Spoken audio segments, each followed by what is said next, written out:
You ever sit down and create something and just freeze? Not because you didn't have any ideas, not because you weren't motivated enough or had the skill set to actually accomplish your goal. You freeze and you have no idea why. That's not laziness, that's not lack of motivation, or what some people like to call fear of success. That's your mind doing exactly what it was built to do. The problem is, it's using the wrong information. Let me go ahead and break this down for you. Most people think of the mind as one thing. It's not. You got the conscious mind. That's the part talking to you right now. That's the part that sets goals, makes plans, decides that you're going to post 3 times a week. That's you up front, intentional and aware. Then you got the processor. The processor runs in the background. It's been running even before you were able to talk. It takes everything you experience and uses it to make decisions. Fast ones, automatic ones you don't even get a vote on. Scientists estimate that the unconscious mind processes around 11 million bits of information per second. Your conscious mind handles around 50. So when those two parts are working together, you move. When they're pulling in different directions, you freeze. The processor has one job: to keep you safe. And it does this by storing information from your past and using it to predict what's coming. Every experience you've had, every time something felt off, or every time something went wrong, it's all stored. And here is where it gets interesting for content creators.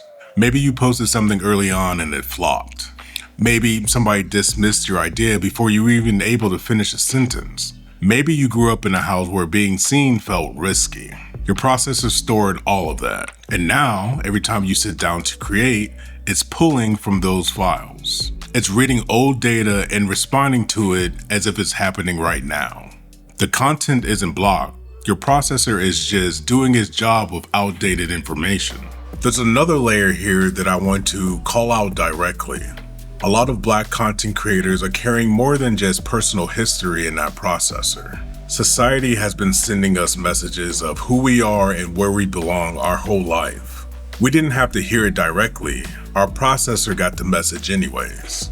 So when that imposter syndrome kicks in, or procrastination shows up, or when you can't figure out why you keep stopping before you start, that's not personal failure.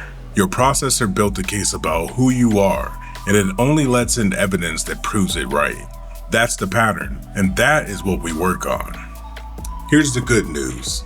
The processor isn't fixed. It responds to new information. When you give it something different to work with, it starts making different decisions. The freeze starts to lift and the creating starts to feel possible again. Not because you got motivated or not because you pushed through it, but because the processor is using more information that is current rather than old. And that's what I help with here at Radiant Reflection. We don't dig through your past or ask you to relive something that was traumatic. I help you give your processor something new to work with so it's not running old code and running off of old information. Clarity over catharsis, every time. So if you're a Black creator who keeps getting in your own way and you've tried everything else, accountability partners, journaling, watching content about creating content, and you still feel stuck, this is probably why. Your processor hasn't gotten an update yet. And that's the work I do at Radiant Reflection. If you want to see what that looks like, the link is in the description. Come talk to me. And if this video made something click, share it with a creator who needs to hear it. They'll thank you later.